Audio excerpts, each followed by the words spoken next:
ناظرین،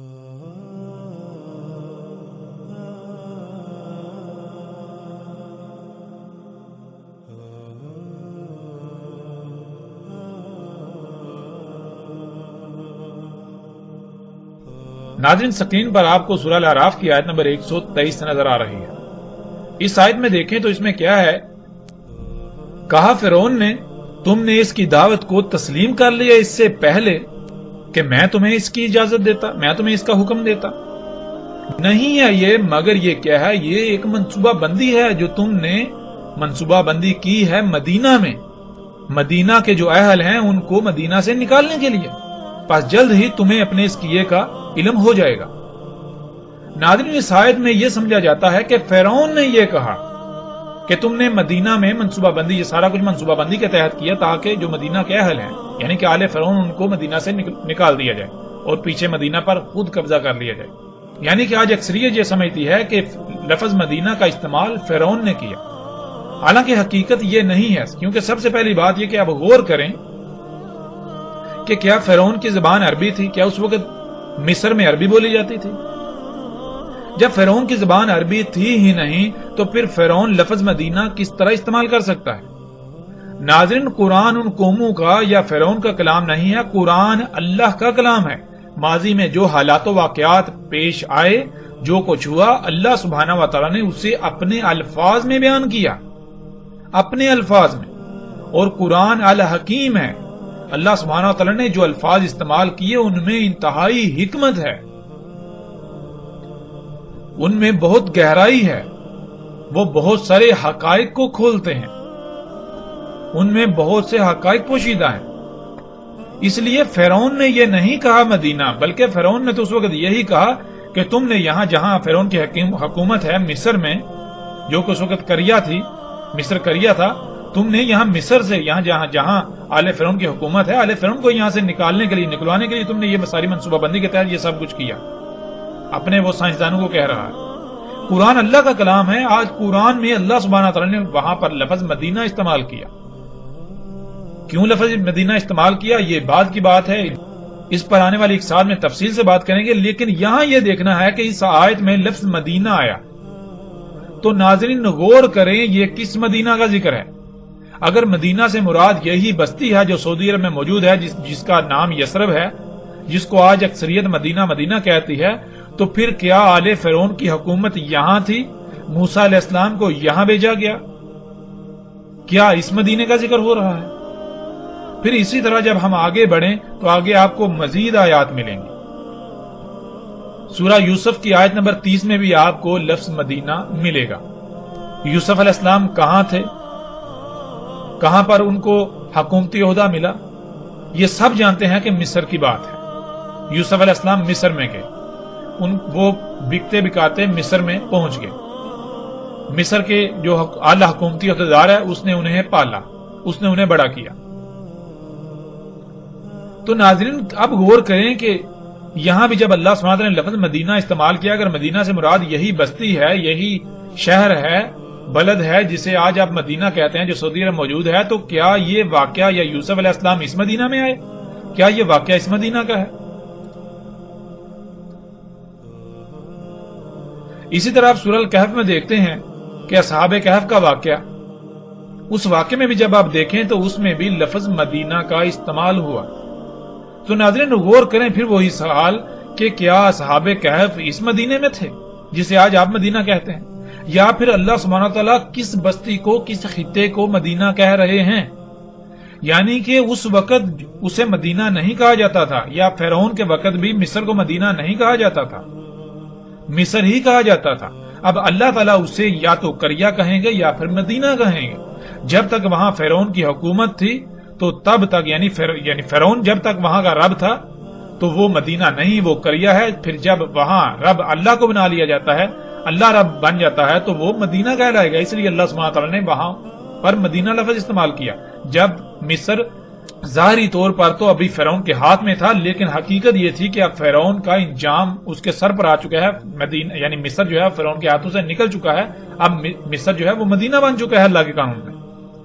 بالکل اس طرح ناظرین غور کریں قرآن میں باقی جتنے بھی مقامات ہیں ان پر جو مدینہ کا ذکر آیا، ان میں جو مدینہ کا ذکر آیا، کیا وہ اس مدینہ کا ذکر ہے؟ جیسے سورہ الکہف میں دیکھیں موسیٰ علیہ السلام اور اللہ کے ایک جو عبد ہیں ان کا واقعہ ہے، تو اس میں کیا ہے، انہوں نے جو ایک دیوار جو ہے وہ سیدھی کی، تو انہوں نے کیا کہا، یہ دیوار کن دو لڑکوں کی ہے جو یتیم ہیں؟ وہاں بھی لفظ مدینہ کا آیت میں آپ دیکھ سکتے ہیں۔ تو کیا وہ موسیٰ علیہ السلام اور اللہ کے عبد کیا وہ اس مدینہ میں آئے تھے جسے آج آپ مدینہ کہتے ہیں، جو سعودی عرب کی بستی ہے؟ اب غور کریں کہ کیا اس وقت کے لوگ اسے مدینہ کہتے ہوں گے؟ نہیں، بلکہ قرآن میں اللہ سبحانہ وتعالیٰ اسے مدینہ کہہ رہے ہیں۔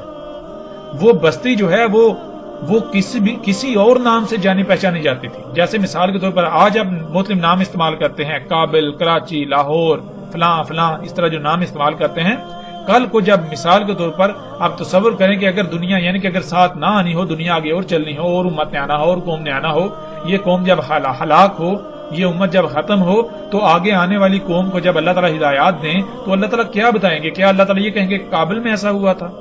کیا اللہ تعالیٰ یہ کہیں گے کہ کراچی میں ایسا ہوا تھا، لاہور میں ایسا ہوا تھا، دلی میں ایسا ہوا، ممبئی میں ایسا ہوا تھا؟ نہیں، بلکہ اللہ سبحانہ و تعالیٰ صرف دو طرح کی تقسیم کریں گے، یا تو مدینہ کا لفظ استعمال کریں گے یا پھر کریا کا لفظ استعمال کریں گے۔ تو ناظرین غور کرتے جائیں، آپ دیکھیں قرآن میں کہ قرآن میں اللہ سبحانہ وتعالیٰ نے جہاں جہاں لفظ مدینہ کا استعمال کیا، اگر مدینہ سے مراد وہ بستی ہے جسے آج اکثریت کہتی ہے، تو پھر قرآن میں جس مقام پر لفظ مدینہ آیا تو وہاں بھی آپ کو وہی بستی لینا پڑے گا، اس کا مراد وہی بستی لینی پڑے گی جسے آج مدینہ کہا جاتا ہے اور لوگوں کے ذہنوں میں راسخ کر دیا گیا ہے۔ حقیقت یہ ہے کہ وہ آج ام القریہ ہے، ام القریہ میں سے ایک قریہ ہے، یعنی ایسی بستی جہاں اللہ کا دین قائم نہیں ہے، جہاں فطرت نہیں بلکہ فطرت کی ضد ہے، اللہ کی مخلوقات تبدیل شدہ ہے، تمام کی تمام تبدیل شدہ مخلوقات ہیں، اللہ کی مخلوقات نہیں ہے، جہاں دجال دندناتا پھر رہا ہے۔ اور ظاہر ہے ناظرین غور کریں، جہاں فطرت ہوگی وہاں دجال کیسے آ سکتا ہے؟ یعنی دجال تو ہے ہی فطرت کی ضد، دجال تو ہیں ہی وہ اشیاء، یعنی کہ انسان ان مخلوقات کو، ان اشیاء کو اپنے لیے فائدہ مند سمجھتا ہے، اپنے لیے مسیحا سمجھتا ہے، جو اللہ کی خلق کردہ نہیں ہے، جو اللہ کے مقابلے پر انسان نے اللہ کے ساتھ شریک بنتے ہوئے اپنے لیے خلق کی، اور انہیں اپنے لیے فائدہ مند سمجھتا ہے، اپنے لیے آسائشیں سہولتیں مسیحا سمجھتا ہے، فائدہ مند سمجھتا ہے۔ لیکن کیا حقیقت یہی ہے؟ کیا وہ حقیقتاً فائدہ مند ہے یا یہ محض دجل ہے؟ یہ تمام کی تمام اشیاء، یہ تمام کی تمام مخلوقات دجال ہیں، دجال ہے۔ ظاہر ہے جو خطہ، جو بستی، جو علاقہ فطرت پر ہوگا تو وہاں دجال کیسے آ سکتا ہے؟ جب ہے ہی فطرت تو فطرت تو دجل نہیں ہے۔ فطرت تو جو ظاہر نظر آتی ہے اس کا دوسرا پہلو بھی ویسا ہے، یعنی کہ فطرت جو ہے وہ اس کے دونوں پہلو پرفیکٹ ہیں۔ اللہ سبحانہ وتعالیٰ نے اسے مکمل خلق کیا، بغیر کسی خامی کے، بغیر کسی سائیڈ افیکٹ کے، بغیر کسی کجی کوتاہی کے، وہ مکمل، وہ پرفیکٹ ہے، وہ دجل نہیں ہے، وہ دجال نہیں ہے۔ اور جہاں فطرت نہیں ہوگی دجال وہیں ہوگا۔ پھر روایات میں ہم جب دیکھیں تو ہمیں بہت ساری ایسی چیزیں ملیں گی، ایسی باتیں ملیں گی کہ جن میں ایسے ایسے الفاظ بھی آئے۔ مثال کے طور پر روایات میں یہاں تک آیا دجال ظاہر ہوگا پوری زمین پر سوائے مکہ اور مدینہ کے، یعنی کہ مکہ اور مدینہ میں دجال داخل نہیں ہوگا، وہاں ظاہر نہیں ہوگا، وہاں موجود نہیں ہوگا، باقی پوری زمین پر دجال ظاہر ہوگا۔ ظاہر ہونا کسے کہتے ہیں؟ وہ شے جو بالکل کھلم کھلا نظر آ رہی ہے، سامنے موجود ہے، پوری زمین پر دجال موجود ہوگا، نظر آ رہا ہوگا، لیکن پہچانے گا اسے مومن ہی صرف۔ اب ناظرین غور کریں، دجال اگر ایک شخص ہے، ایک انسان ہے، ایک بشر ہے، تو کیا وہ بیک وقت پوری زمین پر ظاہر ہو سکتا ہے، پوری زمین پر نظر آ سکتا ہے سوائے مکہ اور مدینہ کے؟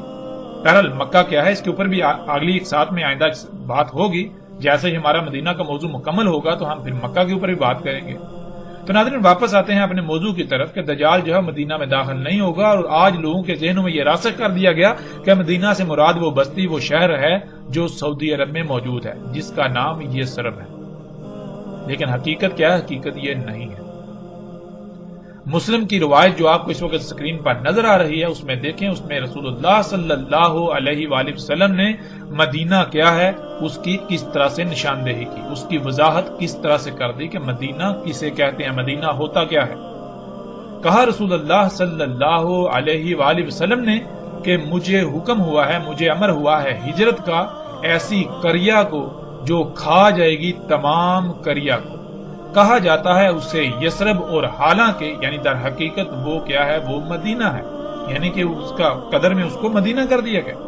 مدینہ لوگوں کی ایسے چھانٹی کر دیتا ہے جیسے بھٹی لوہے کا خبز گند زنگ وغیرہ چھانٹی کر کے اس سے دور کر دیتی ہے، لوہے سے زنگ کی گند کی نفی کر دیتی ہے۔ ناظرین، ہمیں اس روایت میں بالکل واضح رسول اللہ صلی اللہ علیہ وآلہ وسلم کے یہ الفاظ ملتے ہیں کہ جب رسول اللہ صلی اللہ علیہ وآلہ وسلم نے ہجرت نہیں کی تھی اور ہجرت کا حکم رسول اللہ صلی اللہ علیہ وآلہ وسلم کو مل گیا تھا، تو اس وقت رسول اللہ صلی اللہ علیہ وآلہ وسلم نے یثرب کو مدینہ نہیں کہا بلکہ یثرب کو ام القریہ کہا۔ رسول اللہ صلی اللہ علیہ وسلم نے کہا کہ مکہ سے یثرب کی طرف ہجرت کا اللہ سبحانہ تعالی نے حکم دیا ہے اور یثرب کو قریہ کہا ہے، تو غور کریں ہجرت سے پہلے یثرب کو رسول اللہ صلی اللہ علیہ وآلہ وسلم قریہ کہہ رہے ہیں، ایسی قریہ جو تمام قریہ کو کھا جائے گی۔ پھر رسول اللہ صلی اللہ علیہ وآلہ وسلم کہتے ہیں حالانکہ وہ مدینہ ہے، یعنی کہ رسول اللہ صلی اللہ علیہ وسلم کی ہجرت سے پہلے وہ قریہ تھی، جیسے ہی ان کو ہجرت کا حکم ہوا ہے تو اب اس کی قدر میں لکھا جا چکا، یعنی کہ اس میں کی یہ قسمت میں ہے کہ اب وہ مدینہ بن جائے گی، قریہ نہیں رہے گی، یعنی کہ ہجرت کا حکم ہو گیا ہے تو ظاہر ہے ہجرت کا حکم کہاں ہوگا۔ وہ قریہ تھی، ایسی بستی تھی جہاں اللہ کا دین قائم نہیں تھا، جہاں فطرت نہیں تھی، جہاں فطرت میں مداخلت کی جا رہی تھی، اور جب اللہ سبحانہ و تعالیٰ نے رسول اللہ صلی اللہ علیہ وسلم کو ہجرت کا حکم دیا تو اب وہ قریہ نہیں رہے گی بلکہ اب وہاں فطرت قائم ہو جائے گی، اب وہاں فطرت میں تبدیلیاں نہیں کی جائیں گی، مداخلت نہیں کی جائے گی، یوں وہ پھر مدینہ کہلائے گا۔ پھر وہ مدینہ کیا ہے؟ رسول اللہ صلی اللہ علیہ وسلم نے کہا تھا کہ وہ تمام قریہ کو کھا جائے گی، یعنی جب یثرب جو کہ ام القریہ ہے وہ قریہ سے مدینہ بن جائے گی، یہاں یعنی دین قائم ہو جائے گا، وہاں دین قائم ہو جائے گا تو وہ قریہ سے مدینہ بن جائے گا، پھر وہی مدینہ آس پاس کی تمام قریہ کو کھا جائے گا، یعنی قریہ کا وجود مٹا دے گا۔ مطلب یہ کہ یا تو وہاں اللہ کا دین قائم ہو جائے گا، وہاں کے رہنے والوں کو فطرت پر قائم ہونا پڑے گا، فطرت میں مداخلت سے باز آنا پڑے گا، یا پھر انہیں صفا ہستی سے مٹا دیا جائے گا۔ یہ تھا اس قریہ کا تمام قریہ کو کھانا۔ اور ناظرین حقیقت دیکھیں، کیا ایسا نہیں ہوا؟ ذرا غور تو کریں، کیا ایسا نہیں ہوا؟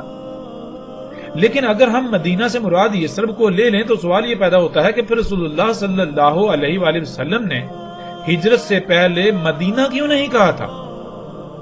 یعنی رسول اللہ صلی اللہ علیہ وسلم نے ہجرت سے پہلے اسے مدینہ نہیں بلکہ قریہ کہا،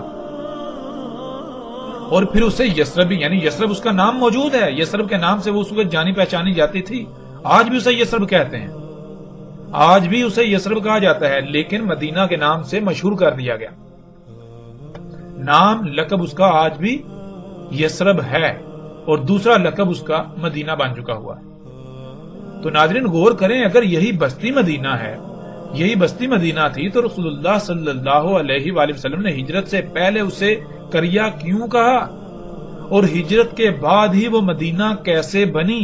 ذرا غور تو کریں، حقیقت ہر لحاظ سے آپ کے سامنے آ جائے گی۔ پھر ناظرین اگلی روایت میں دیکھیں، اس میں رسول اللہ صلی اللہ علیہ وآلہ وسلم کہتے ہیں، رسول اللہ صلی اللہ علیہ وآلہ وسلم نے کہا، آئے گا لوگوں پر ایسا زمانہ، دعوت دے گا آدمی اپنے سسر کے بیٹے، اپنے چچا تایا کے بیٹے کو کہ آؤ خوشحالی، مال و دولت، سہولتوں آسانیوں والے خطے کی طرف، آؤ مال و دولت، سہولتوں آسائشوں عیاشیوں کے خطے کی طرف۔ اور مدینہ یعنی جہاں اللہ کا دین قائم ہوگا، یعنی جو خطہ جو بستی فطرت پر ہوگا، خیر ہوگا وہ خطہ ان کے لیے، مگر اگر وہ تھے غور و فکر کرتے، اگر وہ اس کا علم رکھتے، اور اس ذات کی قسم جس کے قبضہ قدرت میں میرا نفس ہے، نہیں نکلتا ان میں سے کوئی ایک بھی بھوک، افلاس، سختیوں وغیرہ کی وجہ سے مدینہ سے، مگر اللہ اس کی جگہ کسی اور کو بھیج دیتا ہے مدینہ میں جو خیر ہوتا ہے۔ جان لو مدینہ یعنی جہاں اللہ کا دین قائم ہوتا ہے، یعنی وہ خطہ جو فطرت پر ہوتا ہے، وہ ایسے ہے جیسے بٹی، لوہے کی بٹی جو نکال دیتی ہے خبز کو، یعنی کہ جیسے لوہے کی بٹی ہوتی ہے، جب لوہا بٹی میں ڈالا جاتا ہے تو بٹی لوہے کو پگھلا کر اس کے اندر جتنا بھی زنگ اور خبث ہوتا ہے وہ نکال کر لوہے کو خالص بنا دیتی ہے، بالکل اسی طرح مدینے کی مثال ہے۔ مدینہ ایسی جگہ ہوتی ہے، ایسا خطہ ہوتا ہے کہ جو اس کی سختیاں جو ہیں وہ اپنے اندر سے رائی برابر بھی جس کے اندر نفاق ہوتا ہے اسے نکال دیتی ہیں۔ مدینے کے اندر صرف خالص مومن ہی رہ سکتے ہیں۔ مدینہ اپنے اندر سے تمام کا تمام خبث گند نکال دیتا ہے، نفاق شرک نکال دیتا ہے، کفر نکال دیتا ہے۔ وہ مشرک ہوتے ہیں، جو منافق ہوتے ہیں، وہ مدینہ میں رہ سکتے ہی نہیں، وہ ان ساتھیوں کا سامنا کر ہی نہیں سکتے۔ پھر رسول اللہ صلی اللہ علیہ وآلہ وسلم نے کہا نہیں قائم ہوگی ساتھ یہاں تک کہ نکال دے گا مدینہ، یعنی جہاں اللہ کا دین قائم ہو، یعنی وہ خطہ جو فطرت پر ہے، وہاں کی سختیاں نکال دیں گی وہاں کے شر والوں کو، جیسے خباثت نکالنے والی بٹی نکال دیتی ہے لوہے کی خباثت، یعنی جیسے بٹی لوہے کو پگھلا کر خالص بنا دیتی ہے، اس میں سے جتنا بھی گند ہوتا ہے وہ نکال دیتی ہے، بالکل اسی طرح جہاں فطرت ہوتی ہے، جو خطہ فطرت پر ہوتا ہے، جہاں دین قائم ہوتا ہے، وہاں ایسی سختیاں، آزمائشیں، بھوک، افلاس وغیرہ آتی ہے کہ وہاں صرف اور صرف مومن ہی یعنی فطرت پر انحصار کرنے والے ہی ٹھہر سکتے ہیں۔ جن کے دل میں یا جس کے دل میں رائی برابر بھی نفاق و شر ہو وہ وہاں نہیں ٹھہر سکتا۔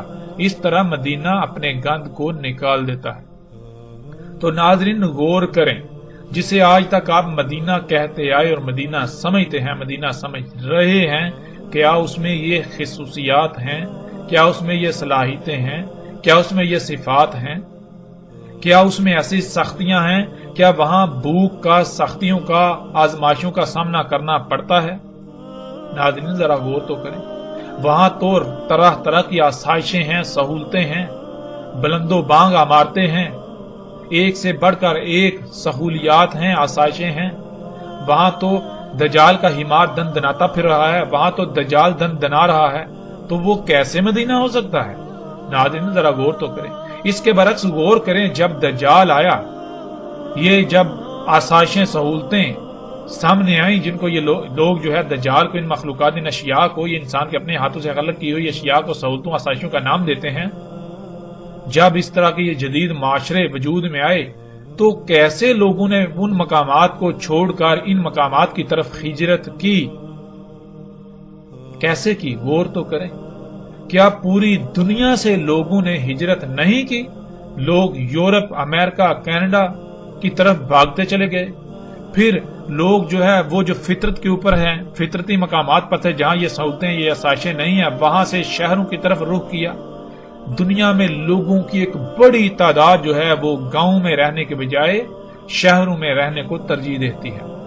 کیوں؟ کیونکہ شہروں میں سہولتیں ہیں، آسائشیں ہیں، آسانیاں ہیں، طرح طرح کی موجیں ہیں، عیاشیاں ہیں۔ تو ناظرین غور کریں، آپ اپنی آنکھوں سے یہ سب کچھ ہوتا ہوا نہیں دیکھ رہے، نہیں دیکھا آپ نے؟ ذرا غور تو کریں۔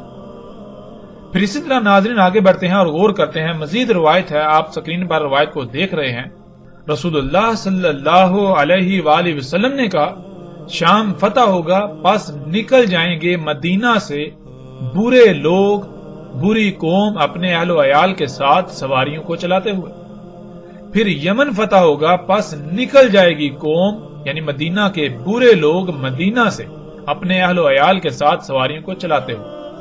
پھر عراق فتح ہوگا پس نکل جائیں گے برے لوگ، بری قوم مدینے سے اپنے اہل و عیال کے ساتھ سواریوں کو چلاتے ہوئے، اور مدینہ خیر تھا ان کے لیے اگر وہ غور و فکر کرتے تو انہیں اس بات کا علم ہوتا۔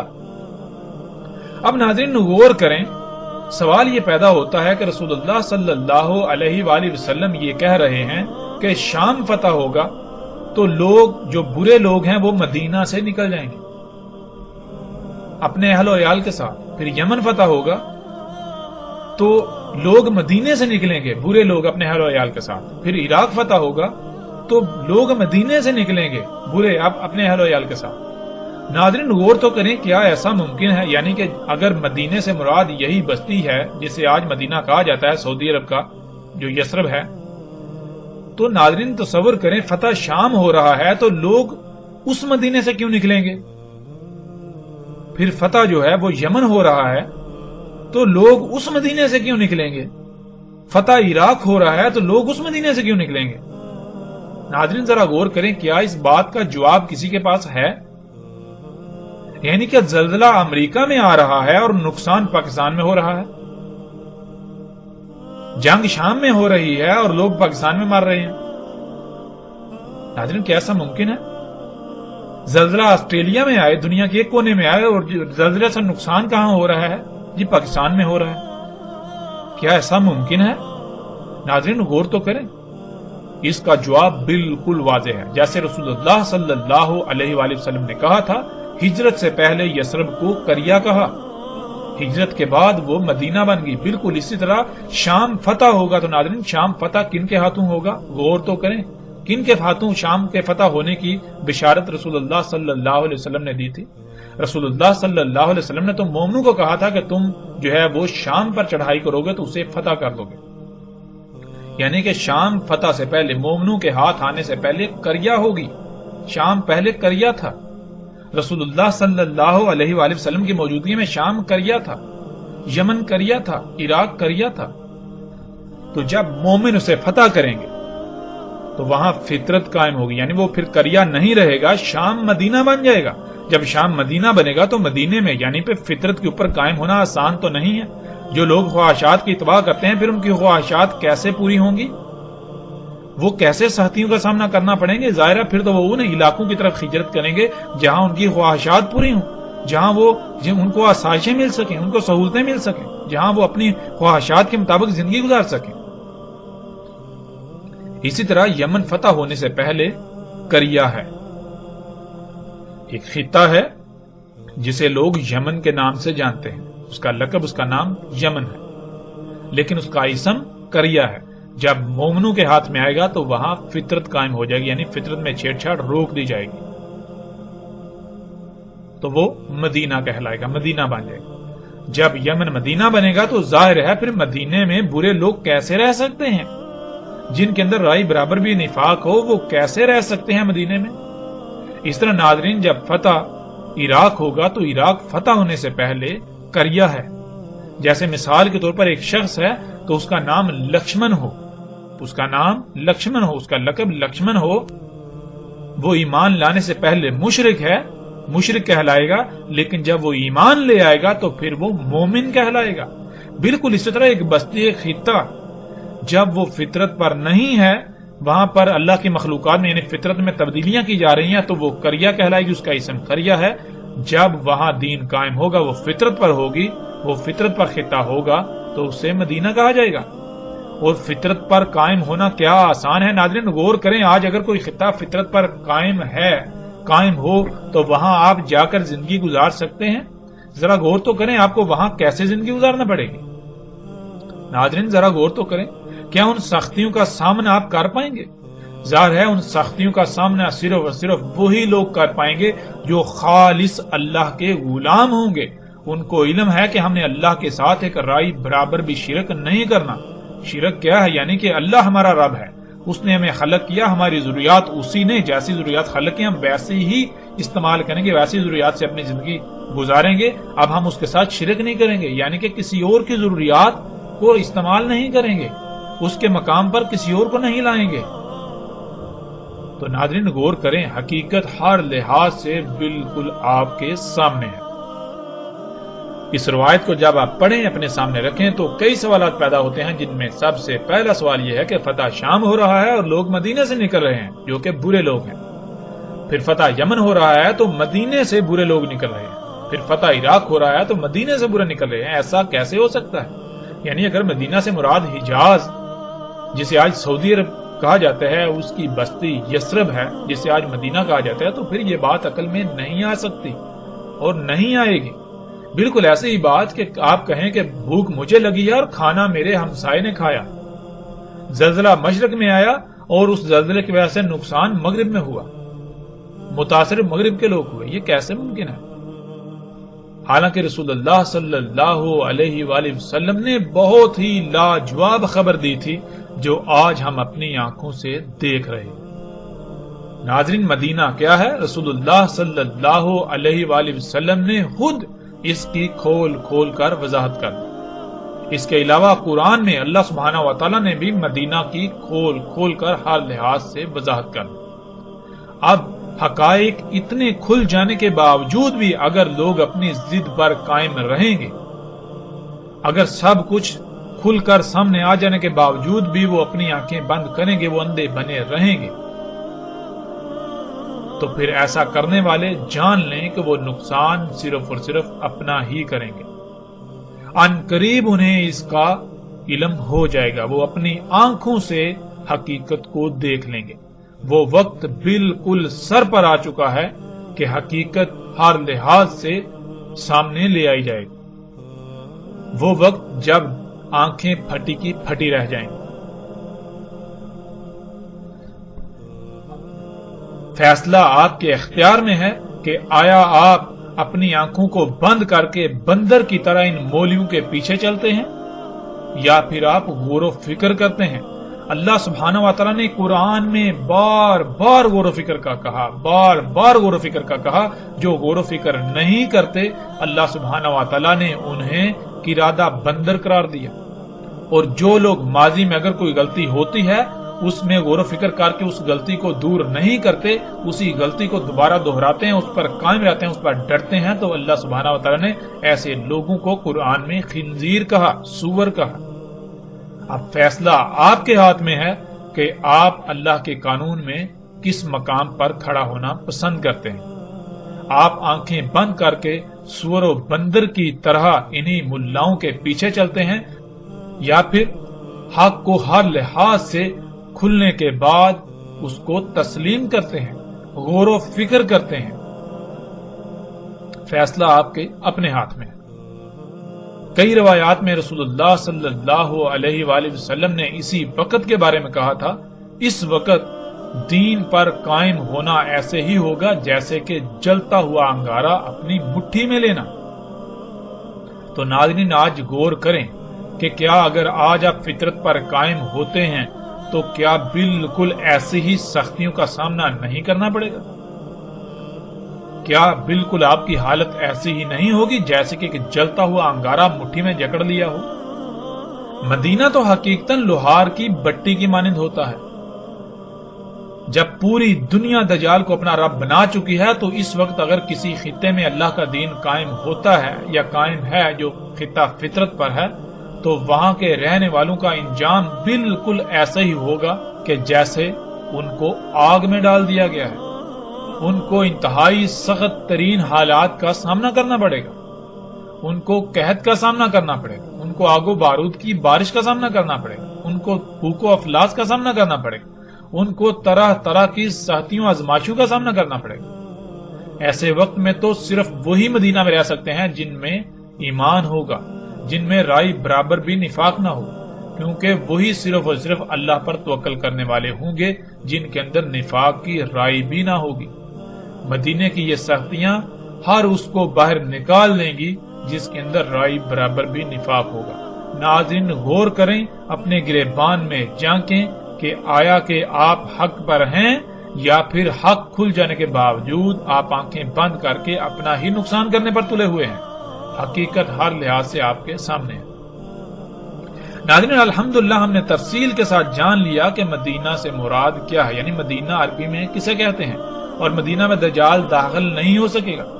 مدینہ سے مراد سعودی عرب کی بستی یثرب نہیں ہے، بلکہ ہر وہ بستی یا خطہ جہاں دین قائم ہو، یعنی جو فطرت پر ہے۔ اور پھر ظاہر ہے جہاں اللہ کا دین قائم ہوگا، یعنی جو خطہ جو علاقہ فطرت پر ہوگا، تو وہاں ہر شے اللہ سبحانہ تعالیٰ کے حکم سے خلق ہوگی، پروان چڑھے گی، وہاں کوئی بیماری نہیں ہوگی، کوئی فساد نہیں ہوگا، کوئی خرابی نہیں ہوگی۔ یہ سب خامیاں و خرابیاں وہی ہوں گی جہاں دجال ہوگا، یعنی جہاں غیر اللہ ہوگا، جہاں غیر اللہ کی خلق ہوگی۔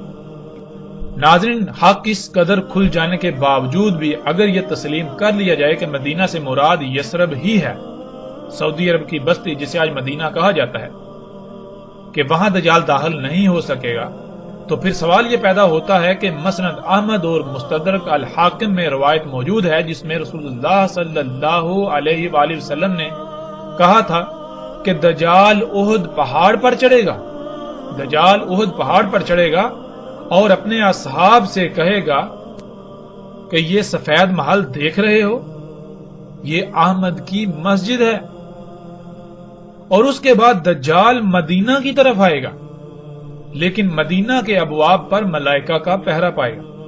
اس وقت مدینہ کے 7 ابواب ہوں گے اور 3 بار مدینہ کو ترجف کرے گا، یعنی مدینہ پر آگ و بارود برسائے گا، جس سے ہر منافق مدینہ سے نکل کر اس کی طرف بھاگ جائے گا، یعنی دجال کی طرف بھاگ جائے گا، ہجرت کر جائے گا، اور مدینہ اپنے اندر سے سارے کا سارا خبث نکال دے گا، اور رسول اللہ صلی اللہ علیہ وآلہ وسلم نے اسے یوم الخلاص کہا۔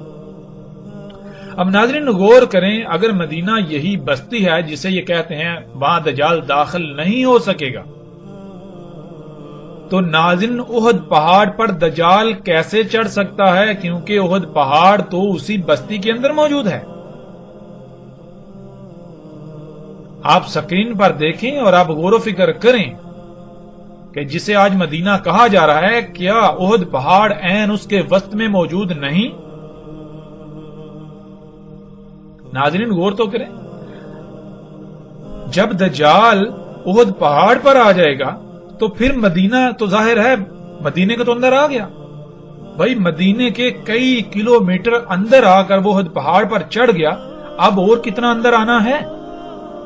اگر مدینہ وہی ہے تو پھر دجال احد پہاڑ پر کیسے آ سکتا ہے؟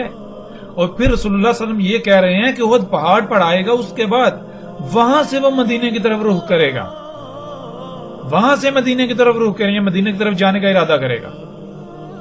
اب ناظرین یہ دیکھیں کہ یثرب جسے یہ مدینہ کہتے ہیں، وہاں تو پہلے ہی دجال موجود ہے، احد پہاڑ کے اوپر پہلے ہی اس مدینے میں دجال موجود ہے جسے یہ مدینہ قرار دیتے ہیں۔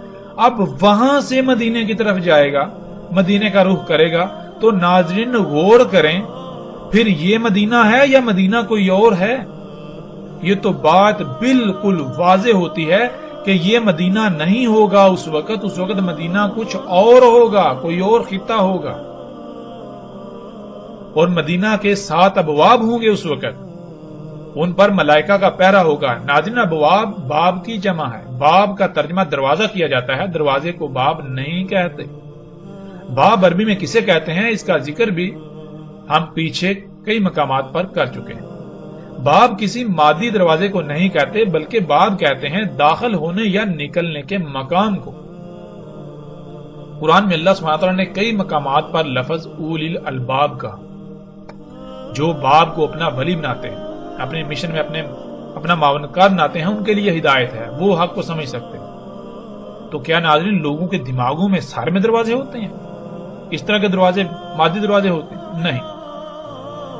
جیسے اگر کسی کے ذہن میں کوئی بات ڈالنی چاہیں اور وہ انسان اس بات کو تسلیم نہ کر رہا ہو، یعنی اسے اپنے دماغ میں داخل نہ ہونے دے رہا ہو، تو اس کی کسی کمزوری کو سامنے رکھ کر اس کمزوری کا فائدہ اٹھاتے ہوئے یا کسی دلیل کی بنیاد پر اس بات کو اس انسان کے دماغ میں داخل کر دی جائے، داخل کرنا، تو وہ کمزوری یا وہ دلیل باب کہلائے گی۔ دجال یعنی یہ ٹیکنالوجی، یہ ایجادات مدینہ جہاں دین قائم ہے، جو فطرت ہے، وہاں داخل ہونے کی کوشش کرے گا تو 7 ویک پوائنٹ ہوں گے، یعنی 7 رستے ہوں گے، 7 باب ہوں گے، یعنی کہ ٹیکنالوجی کے وہاں داخل ہونے کے 7 رستے ہوں گے، 7 ایسے پوائنٹس ہوں گے، 7 ایسی کمزوریاں ہوں گی، یعنی کہ مدینے کے 7 ویک پوائنٹس ہوں گے جن کا فائدہ اٹھاتے ہوئے یہ مخلوقات وہاں داخل ہوں گی، داخل ہونے کی کوشش کریں گی۔ ایسا ہرگز نہیں ہے کہ وہ 7 فزیکلی دروازے مادی دروازے، نہیں، بالکل نہیں۔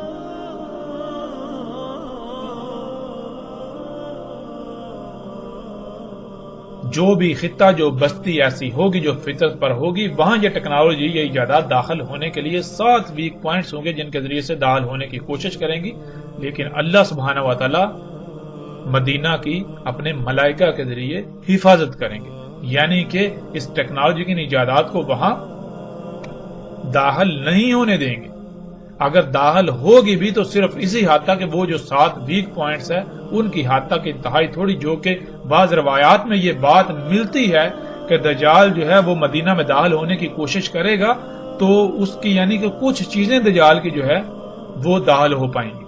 کچھ چیزیں جن میں کھادوں کا ذکر ہے، جن میں جنیاتی بیجوں کا یا اس طرح کی کچھ چیزوں کا ذکر ہے کہ یہ چیزیں مدینہ کی حدود میں داخل ہو پائیں گی. اب ناظرین سوال تو یہ پیدا ہوتا ہے کہ اگر مدینہ یہی ہے جس کا نام یثرب ہے تو پھر دجال احد پہاڑ پر کیسے چڑھ گیا؟ حالانکہ احد پہاڑ تو یثرب کے اندر موجود ہے. حجاز کی بستی جس کا نام یثرب ہے اور مدینہ کے نام سے مشہور ہے، اس کا رقبہ 227.4 مربع میل ہے. احد پہاڑ یثرب کے عین وسط میں موجود ہے.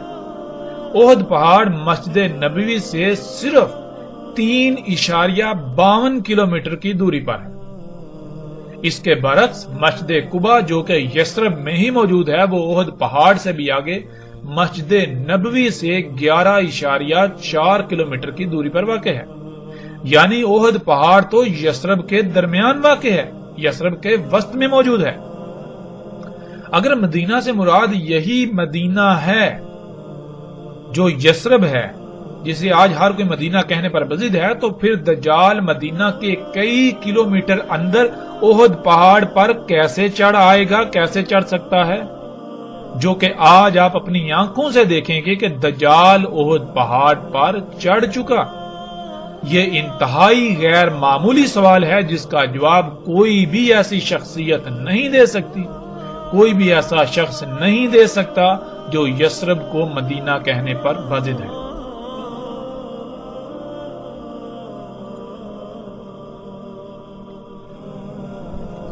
ناظرین جیسے جیسے ہم آگے بڑھیں گے تو آگے ایسی روایات بھی آئیں گی جن میں رسول اللہ صلی اللہ علیہ وآلہ وسلم کے یہ الفاظ ملیں گے کہ رسول اللہ صلی اللہ علیہ وآلہ وسلم نے اس وقت کے بارے میں کہا تھا کہ اس وقت الحجاز سے نکل جانا. تم کیا کرنا؟ حجاز سے ہجرت کر جانا، وہاں سے نکل جانا، وہاں نہ رہنا، وہاں سے اپنے اہل و عیال کو لے کر نکل جانا. تو جو اللہ کے رسول حجاز سے نکلنے کا حکم دے رہے ہیں وہ کیسے حجاز کے اندر ایک بستی کو مدینہ کہہ سکتے ہیں اس وقت کے لیے؟ ایسا ممکن ہی نہیں. رسول اللہ صلی اللہ علیہ وآلہ وسلم کے الفاظ کے عین مطابق آج موجودہ وقت میں کوئی مومن ایسا نہیں ہو سکتا جو الحجاز میں رہے. جو رہیں گے وہ سب کے سب دجال کی اتباع کر رہے ہوں گے، دجال کو اپنا رب بنائے ہوئے ہوں گے. دجال ٹیکنالوجی ہے، یہی ایجادات ہیں، یہی اشیاء ہیں جو فطرت کی ضد ہیں، فطرت کے مقابلے پر جو ہیں. موجودہ دور کی تمام ایجادات دجال آج احد پہاڑ پر موجود ہے جسے آج آپ اپنی آنکھوں سے دیکھ سکتے ہیں. احد پہاڑ پر بڑے بڑے ٹاورز لگے ہوئے آپ دیکھ سکتے ہیں. جب یہ ٹاورز یعنی دجال احد پہاڑ پر آیا تو حیران کن طور پر اس وقت محمد رسول اللہ صلی اللہ علیہ وآلہ وسلم کی مسجد کو سفید محل کی شکل میں تعمیر کر دیا گیا، سفید محل کی شکل میں ڈال دیا گیا. جب تک دجال یعنی یہ ٹیکنالوجی احد پہاڑ پر نہیں آئی تھی تب تک مسجد نبوی سفید محل کی طرح نظر نہیں آتی تھی. اور دجال کے اصحاب جو کہ ٹیکنالوجی کو اپنا رب بنائے ہوئے ہیں آج احد پہاڑ پر چڑھتے ہیں تو بالکل سامنے یعنی کہ احد پہاڑ کے اوپر دجال بھی موجود ہے اور اس کو رب بنانے والے جو اس کے اصحاب ہیں وہ بھی موجود ہیں.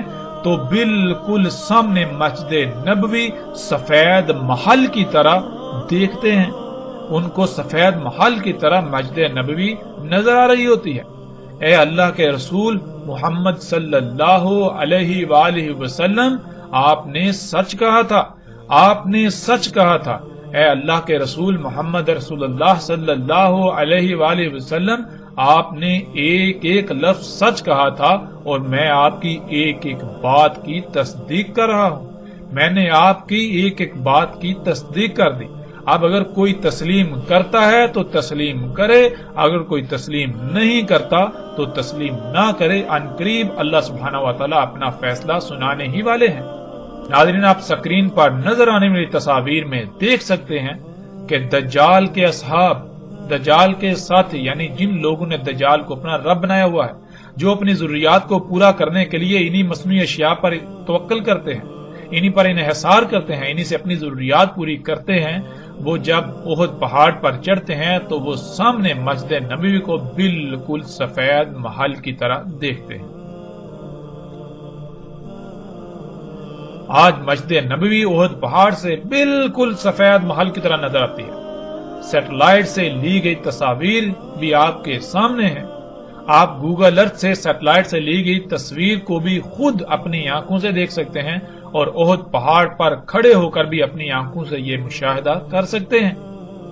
یثرب میں آج ہر طرف ٹیکنالوجی یعنی دجال دندناتا نظر آتا ہے۔ آج یثرب مدینہ نہیں بلکہ کریا ہے، اور کریا نہیں بلکہ ام القریہ ہے۔ جو کریا ہے ان کی ماں ہے یہ۔ جیسے رسول اللہ صلی اللہ علیہ وآلہ وسلم نے کہا تھا کہ دین اجنبی تھا اور عنقریب دوبارہ اجنبی ہو جائے گا، تو جب دین اجنبی تھا رسول اللہ صلی اللہ علیہ وآلہ وسلم کی بعثت سے پہلے جب دین اجنبی تھا تو اس وقت یثرب کریا تھی، تو پھر جب دوبارہ دین اجنبی ہو جائے گا تو کیا یثرب مدینہ رہے گا یا پھر کریا بن جائے گا؟ ناظرین، جس زاویے سے، جس پہلو سے بھی آپ غور کریں، حقیقت آپ کے بالکل سامنے ہے۔